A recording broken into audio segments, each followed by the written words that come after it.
这是一个全球冰封的时代，末日降临，全球只幸存5%的人类。我觉醒亦能囤积物资，画地为王。太痛了，刻骨铭心的痛苦弥漫张毅的全身上下。这不是一种感觉，而是切切实实发生在他身上的现实。此时正在被自己曾经信任、帮助过的朋友和邻居们贪婪的分割。在这物资匮乏的末世，他们甚至不顾及当初张毅对他们的帮助，对他挥起了屠刀。弥留之际，他依稀看到自己心目中的女神方雨晴站在人群后面，一副楚楚可怜的样子，用力喊道：“是我让他开的门，你们得给我留一块排骨熬汤喝。”就是这个女人骗张毅打开了房门，然后害死了他。张毅望着他，眼睛里充满了憎恨与懊悔。要怪只能怪自己太傻太善良了，才会在这末世沦为他人的口粮。他多么希望一切可以重新来过，到时候他不会再对任何人心慈手软，只会为自己而活着。张毅很快眼前一黑，失去了意识。然而就在下一刻，他猛地睁开了眼睛，然后从沙发上坐了起来。刚刚所经历的地狱场景，那可怕的痛觉历历在目。张毅大口地喘着粗气，浑身上下很快就被汗水浸湿了。怎么回事？我不是被那些禽兽邻居们给杀死了吗？回过神之后，张毅开始打量周围的一切。这个地方他并不陌生，是他自己的房子。空气中那舒适的温度却让他感觉异常的诧异，因为在西历2050年12月，蓝星受到50万光年外一颗超新星爆炸的影响，迎来了全球性的寒武风暴，全球气温暴降。张毅生活的天海市日常气温都在零下60-70度，暴雪持续下了1个月，淹没了整座城市。据说在华国的北方，甚至达到了恐怖的零下100多度，大地全都被冰雪埋葬，各种生物大面积的灭绝，就连人类也在这场灾难当中死掉了95%以上。张毅站起身来，从冰箱取出一瓶水，咕嘟咕嘟喝下去大半瓶。虽然冷藏的水温很低，可是对现在的他而言，这种水简直是琼浆玉液。末世的时候，人们获取水的唯一方式就是出门，冒着零下60-70度的极度低温，挖雪来融化成水。这样的作业很容易就会让人冻死。张毅喝完水之后，打开自己的手机看了一眼，上面显示着时间11月12日，距离末日来临还有整整1个月。看样子我是重生了。张毅深吸了一口气，很快就明白发生了什么。那1个月的经历不可能是做梦，尤其是那种被人分解的痛苦，太过真实。张毅抬起头，劫后余生之后，心中是万分的庆幸。与此同时，他的眸子也闪过一抹无比凌厉的光芒。当初害死他的那些人，他可是记得清清楚楚。这一世，他一定要好好的活下去，而且不会再对那些畜生发善心。不过下一刻，张毅就开始思索如何为末世做好准备。他的父母早年去世了，自己继承了天海市一套房子，足有120平，手里面的存款也有200多万。若是在往常看来比较宽裕，可是末世来临，全世界的物资都会迎来大短缺，就靠他手中的这点钱，根本维持不了多久。毕竟要一个人活下去，需要的是海量的物资。张毅不单单是想要活着，还必须得有一定的生活质量，饮食、娱乐都得兼顾，否则的话，时间长了精神一定会被崩溃。就在这个时候，张毅的眼前忽然出现了一缕白光，他觉得是自己的眼睛花了，伸手去揉了揉。就在这个时候，大脑当中突然涌现出一个古怪的想法，似乎这缕白光本身就是他的一部分，而他的脑海中也出现了白光的信息。张毅心念一动，意识瞬间就进入了那道白光当中。结果进去一看，发现这里竟然是一个巨大无比的白茫茫的空间，里面的面积不知道有多大，只有大片的空白。这是异空间，看来我重生之后拥有了一些特殊的能力。张毅的心中顿时一喜，看样子伽马射线的经过让他拥有了特殊的能力。有了这个巨大的空间，他为末日存放物资就方便太多了。不过张毅想知道这个空间到底可以存放多少东西，以及可以收取的物体有没有限制。他的意识立刻回到自己的房间，然后开始尝试着把家里面的东西往空间当中放。一开始是从茶杯和脸盆放起，都很轻易的放了进去。张毅开始尝试把大的家电都往里面塞，彩电、冰箱、洗衣机、电脑、空调、吸尘器。白色空间来者不拒，把这些东西全都收了进去。而且只要张毅一个念头，就可以把东西从空间当中取出来。张毅高兴坏了，有了这个巨大的空间，我就可以存放海量的资源。他舔了舔嘴唇，脑海当中有了一个大胆的计划。张毅的工作是沃尔玛超市华南区仓库的一名主管。沃尔玛作为世界最大的超级市场，所拥有的货物应有尽有。其在华国有华中、华南和华北3座巨型仓库，这3个仓库常备的物资都可以供应好几座城市上千万人一周的消耗。也就是说，只要张毅把一座仓库的物资全部掏空，搬运到自己的空间里，那么他别说一辈子了，就算是10辈子都用不完那么多物资。最关键的是，沃尔玛的仓库里面没有低档货，无论是食物、百货用品还是奢侈品都是大牌，质量非常的有保障。张毅要是能把沃尔玛的一座仓库掏空，以后甭管是末日还是什么，都可以过得比神仙还要快活。张毅作为仓库的主管，对于仓库的每一个货架和监控设备、人员排班都无比的熟悉，想要搬空仓库对他来说绝对不是一件难事。心中打定了主意之后，张毅的内心轻松了不少。咕咕！就在这时，张毅的肚子发出了抗议的叫声。张毅摸了摸肚子，又看了一眼桌子上买来的外卖，他毫不犹豫，直接拎起外卖就给扔进了垃圾桶里。再过1个月就是末日了，许多好吃的东西得赶紧吃，不然以后可就没机会了。钱这玩意留着它干嘛？等到世界末日之后，钱都变成了废纸，倒不如现在全都花掉，才不会浪费。张毅潇洒地转身，准备去找一家米其林3星的餐厅，好好的饱餐一顿。这是一个全球冰封的时代，末日降临，全球只幸存5%的人类。我觉醒亦能囤积物资，画地为王。张毅走出了家门，外面一片祥和的景象，充满了人间的欢欣与惬意。再过1个月，这一切都会化为泡影。距离小区不远就有一家米其林3星的西餐厅，吃上一顿饭起码得花上5、6千。过去张毅一直舍不得进去吃饭，不过现在他可是毫不在乎了。走进餐厅之后，然后把上面最贵的菜全都点了一遍，又要了一瓶拉菲庄园的红酒。这一套下来，5万块钱就花了下去。就连餐厅里面的服务员看着张毅都眼神暧昧，觉得他肯定是一个有钱的富二代，否则的话，普通人怎么会一顿饭吃那么贵的东西？张毅可不管别人怎么想，等到一桌子美味大餐端上来之后，就开始大口的往肚子里面塞。或许是因为经历了6个月的寒冰漠视，此时的他吃到这种美味的东西，感动的都快要流出了眼泪，所以他的吃相也变得有些凶猛，引得周围的食客议论纷纷。张毅才不管他们，要知道，在末日来临之后，人们甚至可以为了一包泡面跪下来磕头。等到那个时候，所有的文明与道德都会化作泡影。就在张毅在餐厅里面吃着东西的时候，窗外路过的一个女子却停下了脚步。那是一个长发飘飘、妆容精致、穿着补翅高跟鞋的女子，正是前世害死了张毅的方雨晴，而她旁边还跟着她的好闺蜜李彩宁。2个人路过米其林3星餐厅的时候，都会忍不住多看2眼。对于这种高奢侈的场所，2人的心中一直都非常渴望。无奈手中的资金不允许他们到这种地方挥霍，但是这丝毫不妨碍他们用巡视的目光看向里面，或许就能够发现那个优质的富二代，可以让他们掉凯子。结果方雨晴却惊讶地发现张毅在里面，面前摆了一大桌子顶级的食物，那不是张毅吗？他怎么会有钱在这里吃饭？方雨晴惊讶地说道。林彩宁也是诧异地捂着嘴，张毅，他原来这么有钱的吗？说话的时候，他眼神有些暧昧地看了方雨晴一眼。雨晴，你可真是好福气啊！追你的那个舔狗，原来是个隐形的富二代。你看他那一桌子东西，起码得5、6万，普通人谁能一顿饭吃这么贵的东西啊？林彩宁的语气之中有些羡慕，因为他知道张毅追求方雨晴已经有半年了，不过方雨晴一直都在吊着张毅，并没有拒绝，但是也没有答应。方雨晴是个十足的拜金女，她一直觉得自己可以嫁给一个优质的富二代，做少奶奶。但是对于张毅这个在天海市有车有房的小子，她又舍不得放弃，所以一直以来，方雨晴都是把张毅当作备胎。不过今天见到张毅竟然能一人独享数万元的豪华大餐，不禁让方雨晴开始产生了怀疑。难道说张毅其实是个隐形富二代？方雨晴拖着下巴开始思考，她越想越觉得有这种可能性。对了，电视剧中不是经常有这种人吗？明明自己很有钱，但是为了寻找真爱，所以假装自己只是个普通人。方雨晴说的自己都信了，她的眼睛亮了起来。万一那是真的，自己可就省去了很大的功夫。毕竟张毅一直在追求她，她觉得自己只要点点头，张毅立刻就会向她求婚。林彩宁也在一边劝雨晴，我们进去找张毅吧。其实她是盯上了那一桌子好吃的，这可是米其林3星的餐厅啊，里面的大餐普通人一辈子都没有机会尝到。方雨晴犹豫了一下，却摇了摇头说道，这样不好吧，容易让他觉得我是个拜金的女人。这样吧，我们在外面等着，假装跟他是偶然遇到的。方雨晴可不是傻子，她不会为了一顿饭而放低自己的姿态。就算张毅真的很有钱，她也要摆出女神的风范来。只有那样，将来2个人在一起了，她才可以好好的控制住张毅，让他继续做她的舔狗。于是2个人就在餐厅不远处躲了起来，等待着张毅出来。张毅吃了1个多小时，幸福满满的摸了摸自己圆滚滚的肚子。接下来他打算去附近的超市买点物资回去。虽然他有极大的把握从沃尔玛仓库搬运物资回来，但是小心驶的万年船还是提前备一些物资为好。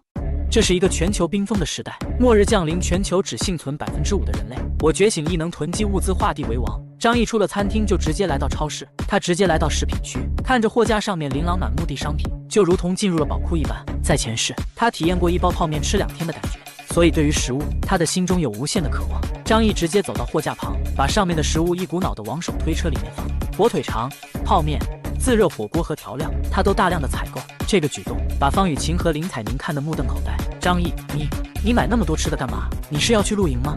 张毅淡淡的回答了一句。林彩宁却产生了怀疑，偷偷在方雨晴耳边说道，富二代露营会吃这些吗？方雨晴也有些疑惑，可是想到那顿米其林3星的大餐，心中又不愿意放弃张毅是富二代的想法。他跑到张毅跟前，殷勤地说道，有需要我帮忙的吗？有免费的劳动力上门，张毅没有道理不使用。而且看着方雨晴和故作天真的笑脸，张毅的心中也产生了一个报复的念头。他就是要让方雨晴知道自己囤了很多物资，然后末世来临，他过来祈求自己的时候，再狠狠地拒绝他。张毅嘴角勾起了一抹弧度，那你们帮我推车子吧。方雨晴连忙点头答应。张毅又让林彩宁也去推一个车回来。虽然二人的心里面充满了狐疑，但还是照吩咐去做了。张毅买了不少能存放的食品，包括泡面、火腿肠以及一些腊肉和罐头。他还用了一辆车，专门放鲜肉和水果、蔬菜以及一些活的鱼。他想要试验一下自己的异空间对于存储生鲜有没有什么特殊效果。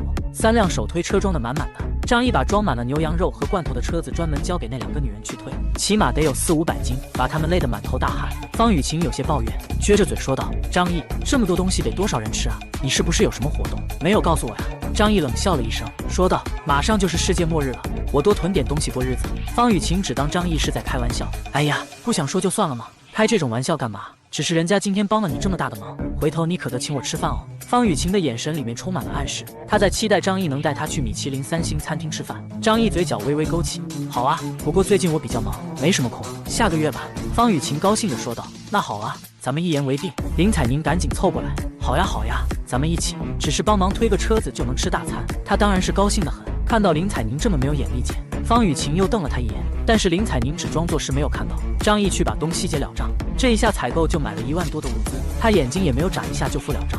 要知道，在末世，这些物资的价值起码得翻上几万倍。由于张毅买的东西比较多，所以超市也是很痛快的把手推车借给他来用。张毅毫不客气地使唤着2个女人，让他们帮自己把东西推回家。其实他自己有车子，完全可以去开车把东西带回去，不过有免费劳动力在，不用白不用。2个女人虽然嘴里面一直喊着累，但是张毅承诺之后请他们吃大餐，他们马上就来了干劲。于是一行3人就推着3大车的物资，在路人诧异的目光之中推回了小区。在冰封末日之前，我重生了，醒来马上就去贷款订了500桌酒席。就在刚刚，张毅3个人推着3大车物资回到了小区，一路上许多邻居都看到了这一幕，都不禁议论了起来。张毅也不怕被人看到，毕竟他在超市购物的时候就已经有一些邻居看到了，而且方雨晴和林采宁之后也肯定会把这件事情传出去，躲躲藏藏是没有丝毫意义的。他甚至已经预料到了末日的时候会有不少人试图冲进他家里抢东西，这一切他都是切实经历过的。不过他还并不害怕，因为这一世他会提前做好准备，就是要让那些人看得见却吃不着，最后只能气个半死。看到张毅他们3个人买了那么多东西回来，一个带着孙子出来玩的大妈走过来，她看着推车里面那些吃的，还有新鲜的牛羊肉，顿时有些心动。是不是仓库里面处理的？这么多你们也用不完，要不然给邻居们分点。而在前世，他也靠着胡搅蛮缠，从张毅这里讨要过一些吃的。可当所有邻居冲到张毅家抢劫的时候，他非但没有阻止，反而表现得比年轻人还有劲。方雨晴和林采宁也不想招惹这个女人，连忙说道：“这些东西都是张毅买的，我们只是帮他送回来而已。”林大妈的眼睛立刻望向张毅：“小张啊，看样子是你们仓库的东西了，分给林大妈一点怎么样？”他说话的时候，他那个孙子小虎已经爬上一辆手推车，伸手就掏出1盒巧克力。别看他人小，但是眼睛歹毒得很。那1盒进口巧克力超市里卖200多。张毅二话不说，劈手就把东西抢了回来。不好意思，这些东西我自己留着吃呢，反正马上就是末日了。他现在连客套一下都懒得做了。林大妈脸色骤然一变，张毅这么不给他这位小区领导面子，让他非常生气。尤其是他孙子小虎被张一巴拉开之后，更是哭闹着要吃巧克力。小孩子不懂事，要不然你就给他1盒巧克力吧，算是我买的，回头我就把钱给你。林大妈沉声说道。张毅却是嘴角一撇，现在都是移动支付了，付钱无比的方便。他说什么回头给钱，显然就是想要赖账。我说了，这是我自己吃的，想吃自己来我这里买。张毅冷笑了一声，然后招呼方雨晴和林采宁就走。他们前脚刚走，后面就传来林大妈的大骂声。张毅充耳不闻。林大妈的儿子和儿媳妇在外面工作，就他一个人在家带孙子。平日里老太婆买菜都是只买1天的，所以末日来临之后，他们家的物资是最先耗完的。当初张毅心软帮助了他们，可这一世没有了张毅的帮助，这不道德的老太婆跟他那个调皮的孙子小虎能活10天都算是奇迹。张毅才不想跟尸体闹别扭，也不是他心狠，而是那一天来临之后，人人光是顾好自己就很艰难了，其他人的死活自然是得在他后面。等到把3车的物资都推回家中，张毅就让他们离开了，别忘了要请客哦。方雨晴冲张毅俏皮地眨了下眼睛，可是张毅看到之后，只感觉内心一阵反胃。他敷衍了一下，2个女人本来还打算留下来寻找张毅是隐形富2代的蛛丝马迹，但是看到张毅一副没心思招待他们的样子，2人只好先行离开。他们走之后，张毅打开了自己的异空间，然后把东西都收了进去，准备观察一下这些物资放在空间之中会不会有什么变化。做完这些，天色已经很晚了，张毅没有急着休息，而是拿出纸笔来，详细策划了一下接下来1个月的准备工作。虽然他平日里很懒散，但是为了活着，人总是能够爆发出足够的潜能。想要在末日过得舒服，首先要搞定食物问题，这个好解决，除了我日常采买的东西，其他的都可以从仓库当中取。不过这个不能着急，要先做好调查，而且要在末日之前几天再收取，避免引起别人的注意。要是被抓起来，在班房里肯定熬不过几天。张毅在本子上写下了食物2字在后面打了一个勾，然后是取暖。到了末日之后，能源供应极为短缺，空调很快就没办法用了，那么就得使用最简单的方法。壁炉是首选，壁炉和火炕的原理差不多，都是采用原始的方法来取暖。欧洲的冬天温度特别低，都是采用这种方式度过漫漫寒冬。这样的话，就得把屋子重新装修一遍，最好加上绝缘隔热层。提起装修，张毅想到了前世自己家被人破门而入，不禁心中一紧，需要把我家打造成一个无法攻破的钢铁堡垒。首先是全面假装厚钢板，起码得能抵挡得住一般的爆破。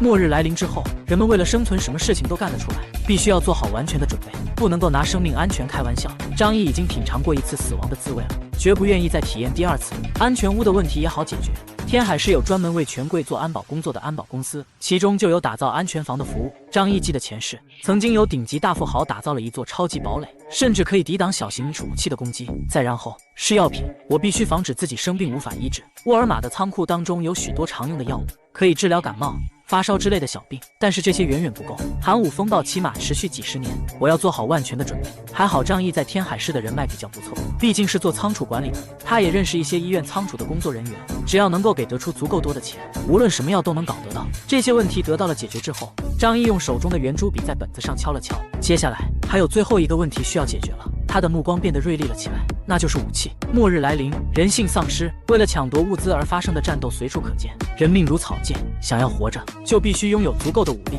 张毅并不是什么格斗高手，但是武功再高也怕菜刀，只需要准备的武器足够强，就不用担心这种问题。开山刀、撬棍和开山斧很好搞到，弓弩、气枪和复合弓也有渠道，但是最厉害的当然还是美式居合，这个玩意只有通过黑市才有办法获得了。张毅摸了摸下巴，这个问题暂时还没有办法搞定，但是他还有1个月的时间，只要肯花钱，应该会有门路搞定。他花了3个小时制定了完美的方案，然后才痛快地洗了个热水澡，然后躺在自己舒服的床上睡了过去。第2天一早，张毅从床上爬了起来，一晚上他睡得并不算好，期间因为做噩梦惊醒了几次，醒来之后发现自己还躺在家里温暖舒适的大床上，这才长长松了一口气。末日那段时间对他的心灵造成了巨大的伤害，为了避免重蹈覆辙，张毅更加坚定了决心，一定要做好完全的准备。然后打开异空间，查看扔进里面的物资的变化。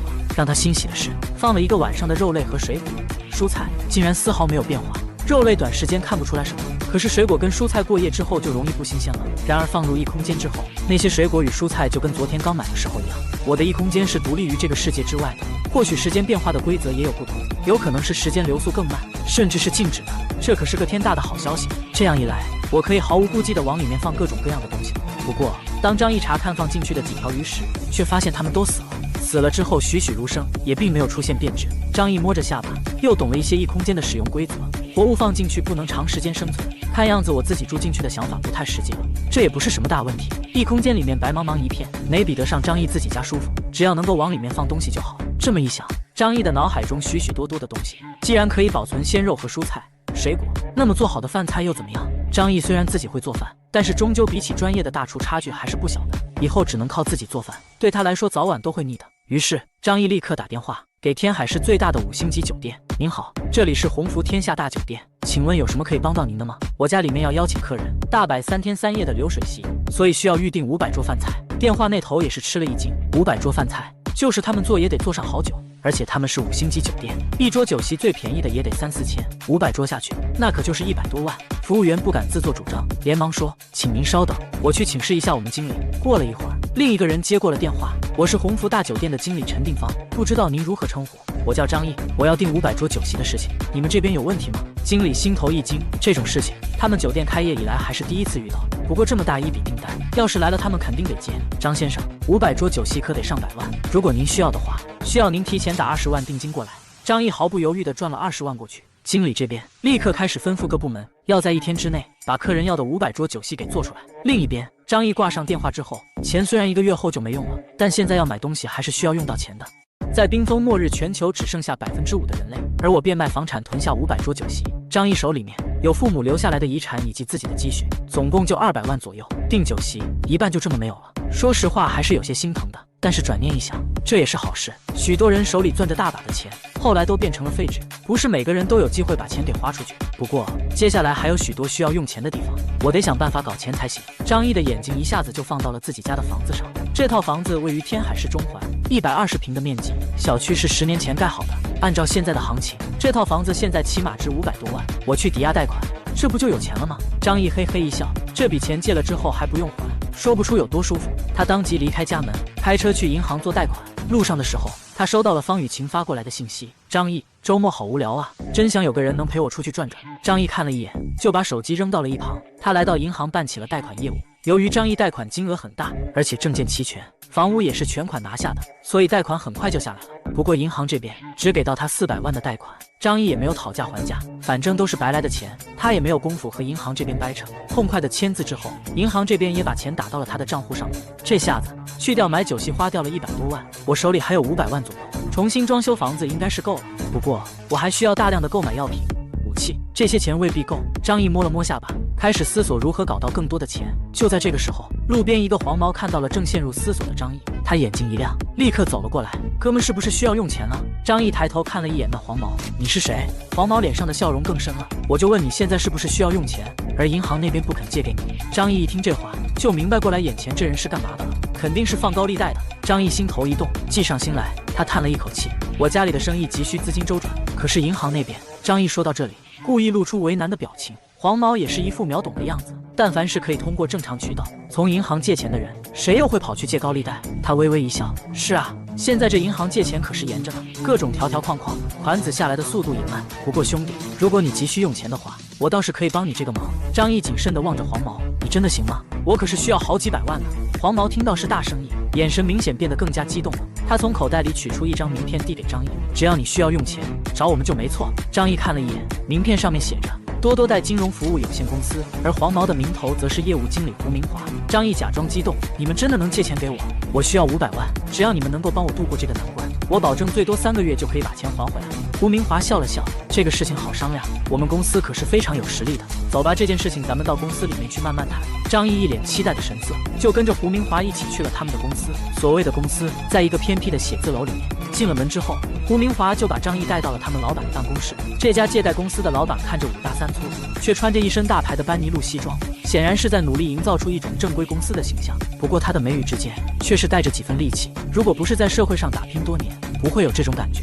胡明华把张毅的基本情况介绍给面前的老板，这是想要跟我们借钱的客户。老板名叫陈雄，见到张毅之后露出笑脸，请张毅坐下。张先生，请问你想借多少钱？不愧是搞高利贷的公司，谈话的内容就是这么简单粗暴。这样的公司本身就不正规，所以没有那么多的条条框框，而且他们有的是办法让你还钱，根本不担心你赖账。张毅说皱了下眉，我想借500万。陈雄眉头一皱，这可不是个小数目。不过张先生，我事先说好，我们的利息可是很高的，你要有心理准备。胡明华在旁边打着圆场，张先生的生意急需资金周转，等到生意周转过来了，这钱还不是很快就能挣到。两个人一唱一和，被张毅尽收眼底。张毅还是装作急切的模样，是啊，我很快就能还，利息高点就高点吧，只要你能把钱借给我。为了能在冰封末世生存下来，我变卖家产借上高利贷，只为打造安全屋。此时陈雄的脸上露出了笑容，那就好，我们的利息是4分，你借500万，还的时候就得还700万，所以你要先给我打一张700万的欠条，另外你必须要有足够价值的东西作为抵押，房子、工厂、汽车都可以。张毅假装犹豫了一会儿，从身上把房产证给拿了出来，这是他拿去银行做贷款用的，刚好在身上。我这套房子价值500多万，抵押给你们总行了吧？我还有一辆30万的奔驰，到时候要是还不上，你们也可以拿走。张先生，您这套房子最多值个400-500万，可是想从我这里拿走500万，我有些亏啊。张毅一脸骇然的表情，你可一定得帮帮我，我现在特别着急用钱，只要你今天可以把钱给我打过来，我只要450万就行。陈雄和胡明华对视了一眼，二人的眼睛里带着戏谑，他们做的就是趁火打劫的生意。别人越是着急用钱，他们就越是得狠狠的宰。不行，这生意实在是划不来。经过一番讨价还价，双方以400万达成了协议。不过张毅要求这笔钱必须在今天打到他的账上去。借贷公司虽然黑心，但是办事效率是真的高，大概这也是他们唯一比银行优势的地方。签完了合同之后，很快张毅的账户上就收到了现金，他的心中暗笑不已。这笔钱对陈雄来说，就等于是肉包子打狗，有去无回了。怎么感觉有点骂自己的意思？张毅笑嘻嘻地带着钱走人。他离开之后，办公室里面传来了陈雄和胡明华畅快的大笑声，哈哈哈！这生意做的可真够简单的，那个傻小子真的拿了400万就走了。陈雄得意地说道：“这一笔咱们最起码也能挣个200-300万，这个月的业绩都不用愁了。到时候他们自然有办法把那套房子搞过来。不止如此，他们还有更多的办法，彻底把张毅给榨干。”陈雄眯着眼睛，实在不行，可以联系境外的几个机构，看看他身上有什么值钱的零件给卖掉。咱们可从来不做亏本的买卖。张毅乐呵呵地离开了借贷公司，他回头看了一眼写字楼，嘴角带着一丝淡淡的嘲讽。他们都是好人呐，白白送钱给我花。从今以后，张毅和陈雄、胡明华不会有任何交集，倒不如说，他们很大概率都会死在1个月后的末日寒潮之中。张毅的手中现在已经有了900万左右的资金，实施自己的计划完全是够用了。张毅开着汽车来到了天海市大名鼎鼎的战龙安保公司。战龙是华国最大的安保公司之一，是专门为大富豪和明星提供安保业务的。张毅之所以找到他们，是因为前世他曾听说过战龙公司为江南省首富打造过一个顶级的安全屋。据说那位房地产起家的大老板在末日当中仍然能够生活得很潇洒。战龙公司为他们打造的安全屋功不可没。张毅来到战龙公司，向前台说明了来意，立刻就有业务部的人把张毅请到了一个休息室。女前台为张毅端上来现磨的咖啡。不久之后，一个膀大腰圆、留着板寸头的壮汉就走了进来。他的身上穿着一套黑色的西装，看起来颇有一些西装爆头的味道，让人随时担心那一身衣服会被撑爆。不过不得不说，客人看到这样的人，内心会充满安全感。先生你好，我叫吴怀仁，是业务部的经理，请问你有什么需要我们做的吗？张毅和他握了握手。我需要你们为我打造一个安全屋，就是那种可以抵挡世界末日的最高级别安全屋。吴怀仁闻言，眼神顿时变得认真起来。这番话如果别人听到，会觉得非常可笑，可是对战龙公司而言，这可不是一个笑话。张先生，我们战龙是世界一流的安保公司，您的要求我们肯定能够满足。吴怀仁掏出图纸递给了张毅，我们公司的服务都是私人定制，您可以在里面挑选自己需要的业务，并且上面有相应的标价。张毅接过来图纸，然后开始认真筛选上面的服务。不得不说，专业公司就是专业公司，只要你钱到位，战龙安保公司几乎可以满足你一切的要求。不过对张毅来说，目的只有一个，那就是在1个月的时间，把自己的房子打造成一个无法入侵的铁乌龟。吴怀仁虽然不知道他的理由是什么，但是世界上不缺担心自己身家性命的有钱人，我们就是做他们的生意。张先生你放心，经过我们的改造再加上武器，你的屋子就是做堡垒。吴怀仁侃侃而谈，我当初在国外做过雇佣兵，对于武器方面了如指掌。此话一出，张毅心头一惊，正合我意。那你有没有能搞到武器的渠道？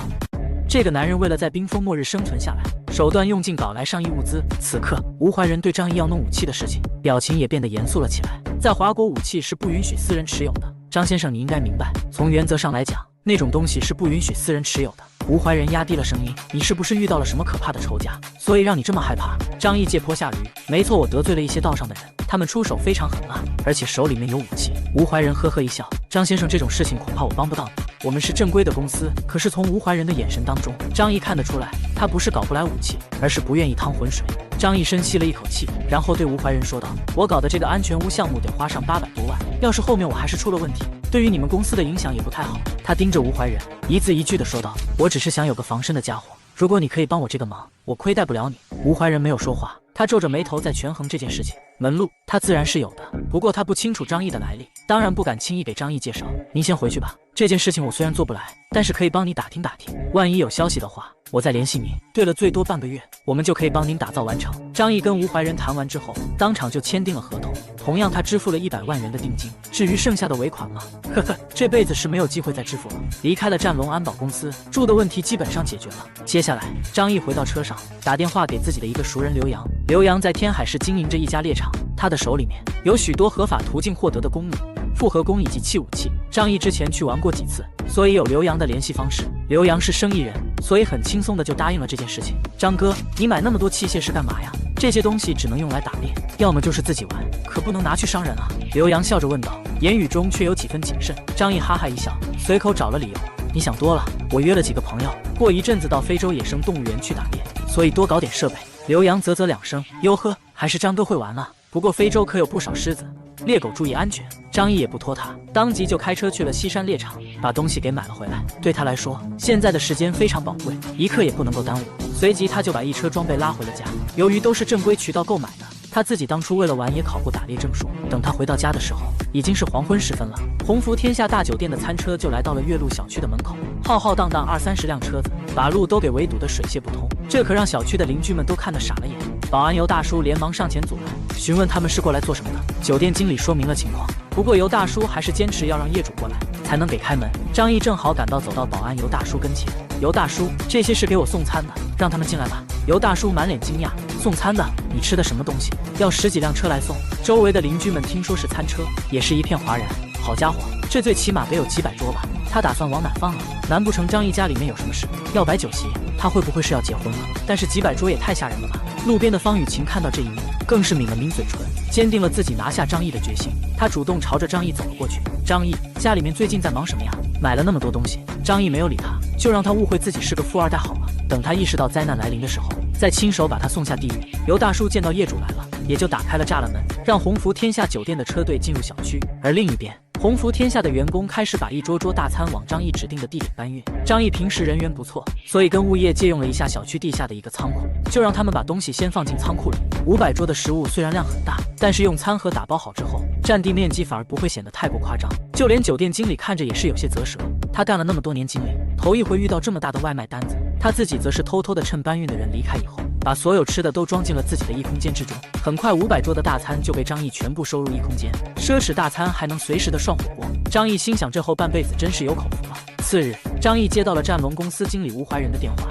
吴怀仁告诉张毅，他们那边已经准备好了，现在就上门为张毅进行安全屋的打造。张毅直接告诉工人，你们安心装修，而他则是打算先搬去酒店居住。吴怀仁发来消息，还有一件非常重要的事情，那就是搞众生平等器。如果您真的有这方面的需要的话，我倒是可以帮您推荐一条门路，但是价格这方面会有点小贵。这个张毅当然是了解的，这个不是问题，只要东西质量好。吴怀仁，那好，既然这样，我会帮您引荐一番，3天后我会通知您交易的地点。武器的路子算是搞定了，张毅的心里面轻松了不少。周围不少邻居看到这一幕，眼睛里也满是好奇，这张毅最近是不是吃错什么药了？怎么老是整那么多幺蛾子？就是啊，前几天我在超市还看到他买了3手推车的吃的呢，哈哈哈！不知道的还以为世界末日要来了，囤那么多吃的，过期了不全都浪费了吗？说不定是精神出了什么问题呢。张毅也懒得理会他们，1个月之后他们自然明白谁才是那个笑话。张毅离开家门，然后开上车前往沃尔玛仓库。张毅过来之后，找到了他们管理药品仓库的一名经理周海润，大家平日里都是知根知底的。张毅找到周海润之后，跟他聊了一番，然后旁敲侧击地说出了自己的目的，希望可以搞到几项治疗疾病的特效药物。周海润一开始还有所防备，不过后来张毅说出只要能够把药物搞过来，他可以给到市面上2倍的价格。听到张毅愿意出这么高的价格，周海润立刻就憋不住了。最终2个人以300万5大箱药的价格成交。如果以一个正常人来衡量的话，一辈子的生病次数加起来都用不到一半。搞定了药物之后，张毅来到自己管理的百货仓库，这里的食物、百货工具以及生活物资供养上千人都不在话下。而自己身为百货区的主管，这里的一切都了如指掌。为了以防万一，末日来临前的1周，我会把这里全部搬入我的异空间，不能有任何闪失。距离冰封末世还剩10天，此时的张毅把末世基本需要的物资已经准备齐全，他当然是没有什么心情继续工作了。于是他来到仓库经理的办公室，请了10天的假。从经理办公室走出来的时候，正好看到方雨晴正在喝咖啡，旁边还有一个舔狗约他去听演唱会。这个人叫周鹏，也住在一个小区，在方雨晴面前卖力的献殷勤。很明显，方雨晴对这个男人不感兴趣。张毅看到这一幕，嘴角露出一抹戏谑的笑容。周鹏失落之余，看到了旁边一脸笑容的张毅，顿时气不打一处来。一个大男人竟然让女人帮你搬东西，你好意思吗？雨晴今天来上班，一直喊着腰酸，下次再有这种事情，希望你别麻烦人家。方雨晴还假惺惺笑了笑，没事没事，其实人家的身体也没出什么问题。张毅冷笑了一声，心中腹诽，原来是这个女人把事情宣扬了出去。方雨晴戏精附体，就是人家做不来力气活，好像腰有点扭了。周鹏为了在方雨晴面前表现自己的大男子气概，顿时豪气干云地指着张毅，你赶紧给雨晴拿500块钱看病。谁料张毅眸光一冷，帮我搬东西是他自己主动的，我可没有求他帮忙。再说了，你算是个什么东西，在这里跟我指手画脚的，真当自己是个人了？张毅的一番痛骂酣畅淋漓，把周鹏和方雨晴都给吓懵了。周鹏在仓库只是一个普通文员，无权无势，见到张毅真的发怒，周鹏顿时就有些怂了。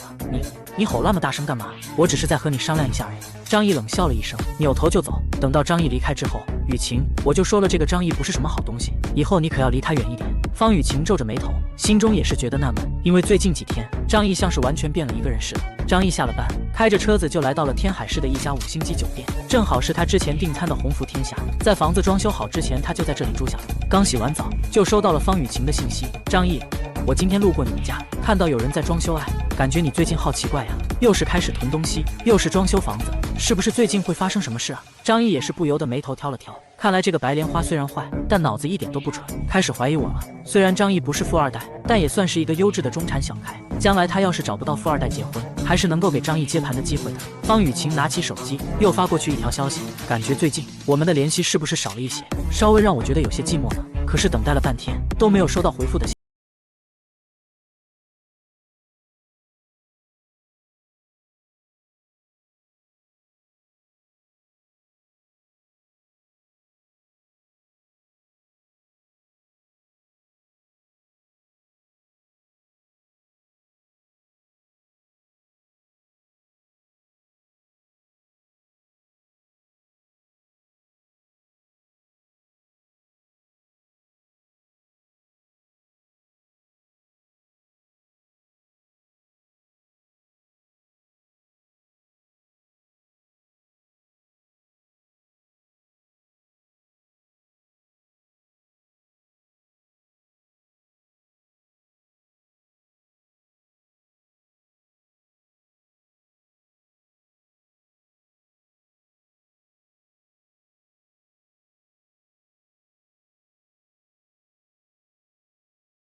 张毅的要求，加装了200毫米厚的合金板，而且从外面看上去和之前没有任何的差别。吴怀仁耐心地给张毅一一进行讲解。通风系统采用的是军工级别，可以过滤任何有害气体，防止有人从外界进行毒气攻击。另外，全屋的保暖系统也全部重做，采用的是北极科学研究所的专业级材料。除了按照您的要求打造了壁炉之外，还可以隔绝99.5%的温度流失。说到这里，吴怀仁还冲张毅神秘的一笑。另外，为了保障您的安全，我们在整栋楼都做了监控系统，一共300个摄像头，可以让您监控整栋楼每一个楼层。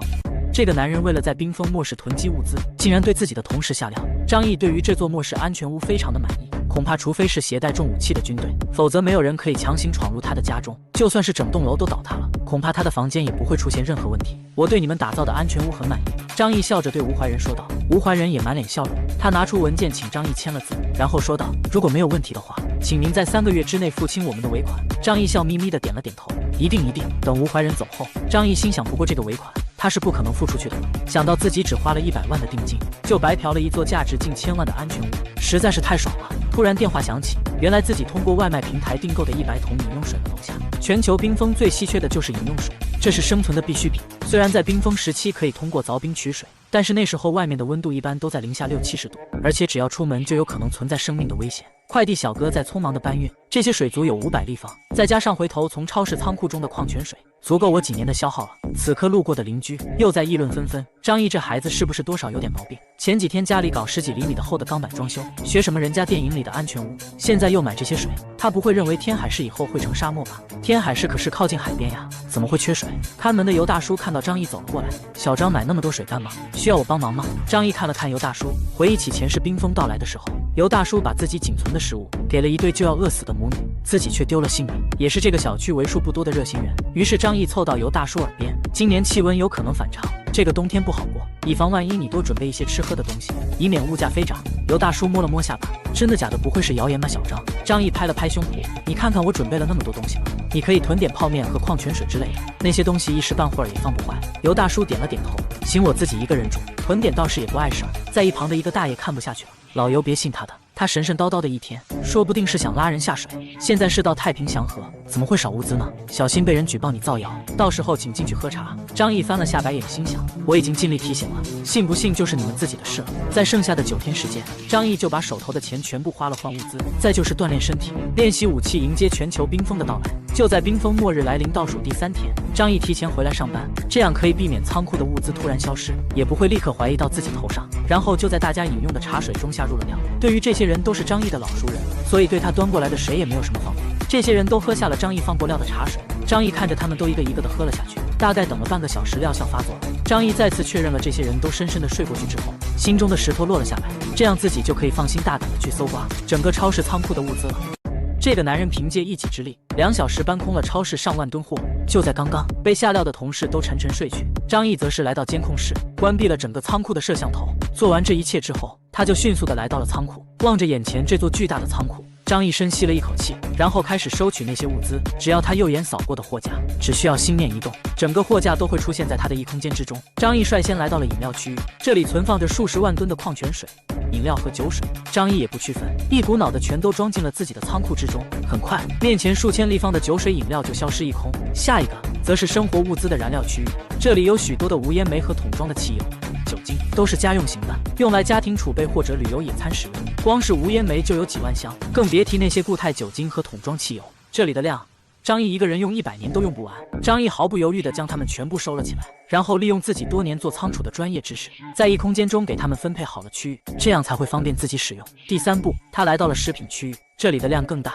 足有数万吨。张毅一点都不挑食，有什么拿什么。收取的过程当中，张毅又找到了一些特别好用的东西，比如说滑雪与登山设备，其中就有国家运动员级别的专业防寒服，这些东西可以抵御零下100度的极寒温度。张毅的眼睛都亮了，这些在寒冰末日来临之后，可是最顶级的防寒设备。足足2个小时之后，张毅一个人将占地数百万平的沃尔玛仓库全都搬空了。做完这些之后，看着巨大而空旷的仓库，张毅的心中说不出的满足。这下子，即便是面对在寒冷的冰河时代，他也有信心能够一直舒舒服服地活下去。张毅回到了自己的岗位，自己也喝了一口放了料的茶水，然后躺在沙发上沉沉睡了过去。不知道过了多久以后，他被人急促地晃醒了。主管，出大事了，快醒醒！张毅缓缓睁开眼睛，一脸迷茫地望着眼前的几个同事。怎么了？一名仓库员工哆哆嗦嗦地指着仓库说道：“见鬼了，我们的仓库竟然被人给搬空了！”什么？张毅一脸惊讶地拍着桌子站了起来。他装模作样地来到仓库，理所当然地看到了空空如也的场面。张毅心里面自然比谁都清楚发生了什么，不过他还是两腿一软，用颤抖的声音地吼着：“这到底发生了什么？怎么仓库里那么多物资全都不见了？”周围的员工也是脸色紧张。就在此时，张毅收到了仓库经理的电话，汇报了具体情况。经理听到事情的由来，整个人都吓傻了，甚至还以为张毅是在同他开玩笑，整个人歇斯底里地狂喊：“这不可能！你张毅是不是当了内鬼？趁着手背空虚，然后你监守自盗吧？”冰雪末世如期而至，张毅成功囤积100亿物资。对于经理的猜测，张毅表现得异常冷静，撇了撇嘴：“不要拿我开玩笑了，经理，我都干了这么多年了，你又不是不清楚我是什么样的人，我哪来的本领把几万吨的货物2个小时给变没有了？”仓库其他人员也一脸蒙圈，整个仓库里的物资加起来也要上100亿，就算这些人不眠不休用卡车拉上1个月，也未必能拉完。现在却凭空消失了，但是他们对于值班期间偷懒睡觉的事情却闭口不谈，上班期间偶尔摸鱼也是人之常情。张毅沉着脸：“经理，按照目前的状况，你和我都无法解决，还是赶紧通知上级部门配合调查为好，这样互相猜测解决不了问题，只会耽误调查时间。”经理听完张毅说的话，感觉很有道理，于是他马上汇报给总经理，让他们来解决这事。然后张毅假装着急上火的样子，对大家说道：“这件事情太奇怪了，完全超出了咱们的能力范围，已经通知上面的人了，大家不用紧张害怕，积极配合调查就可以。因为整个事件影响比较大，他们反而第一时间洗脱了嫌疑。整个仓库的物资在这么短的时间内不翼而飞，这显然不是几个员工能搞定的。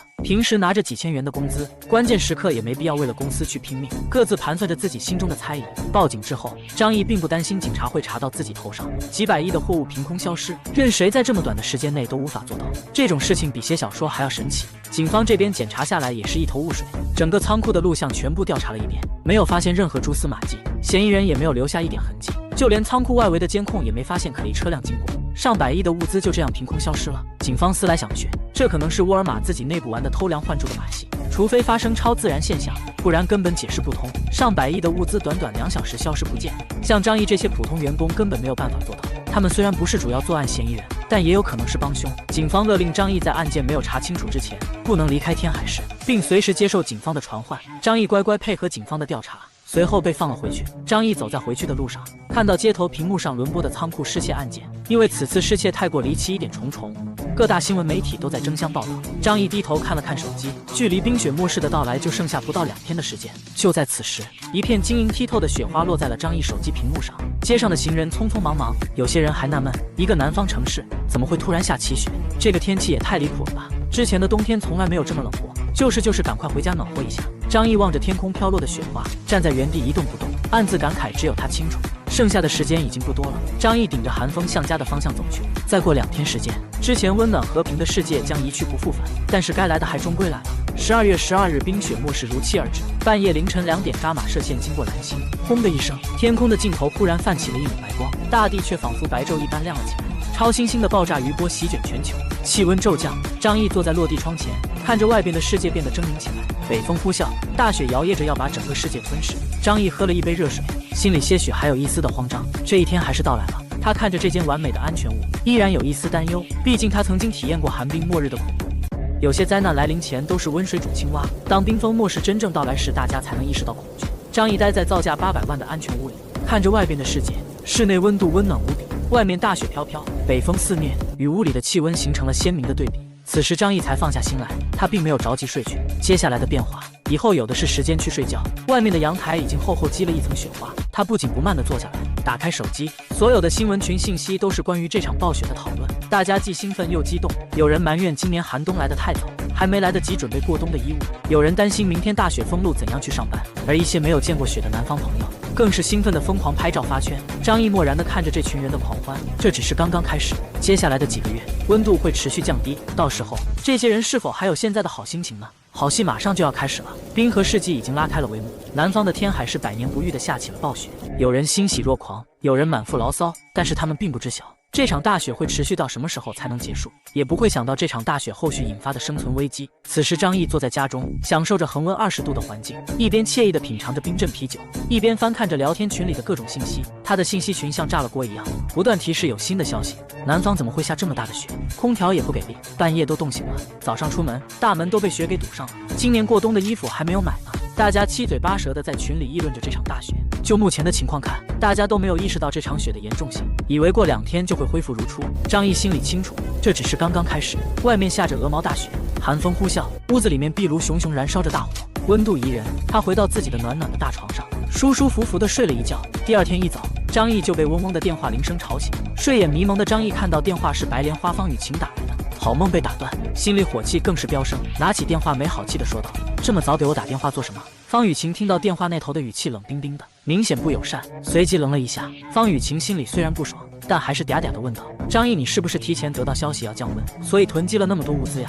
你还真是聪明啊！”方雨晴在家中已经冻得瑟瑟发抖，但还是在极力调整自己的语调，保持自己白莲花的形象。张毅听后，嘴角上扬，这个白莲花到这种时候还在我面前装清纯。张毅随即伸了伸懒腰，说道：“我也是听朋友随口提到的，没想到降温这么严重。”张毅站在窗前，一边打着电话，一边看着外边的冰雪世界。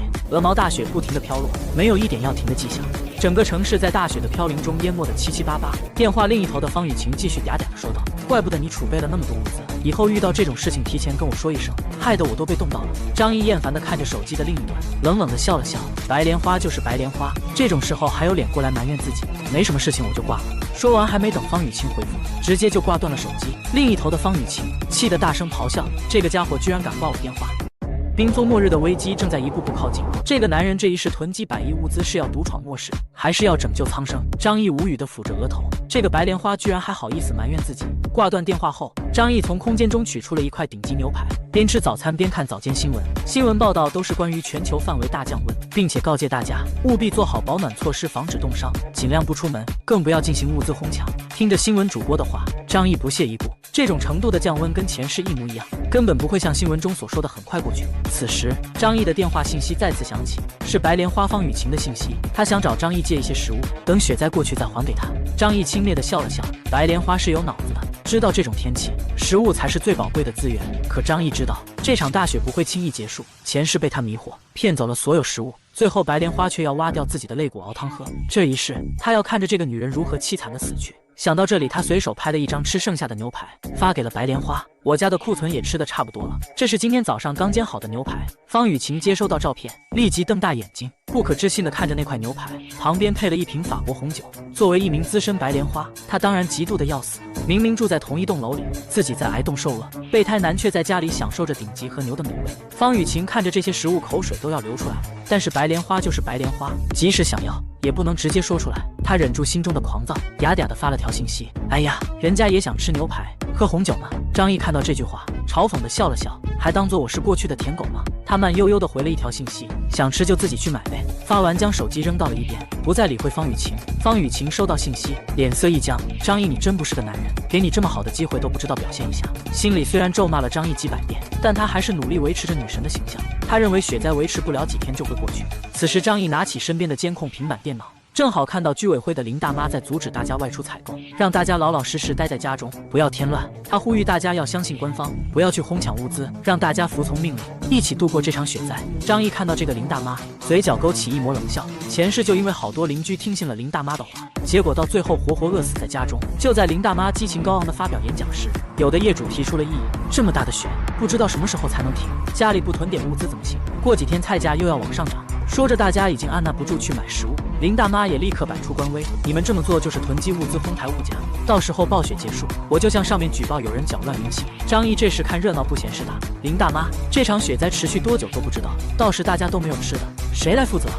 这部漫画写得太现实，冰封末世面前人人平等吗？答案并不是，有些人就是欺软怕硬。有张毅带头，其他邻居也马上附和。现在不让我们储备物资，到时候缺衣少粮谁负责？林大妈，你能负得起这个责任吗？林大妈听到大家的质问，立马有些心虚，同时心里对张毅的厌恶又增加了几分。林大妈赶紧解释道：大家放心，居委会绝对不会坐视不管的，雪灾马上就会过去，居委会会尽快把物资发到大家手上。说着点名张毅，不要在这里胡说八道，蛊惑人心，再有下次直接抓进局子。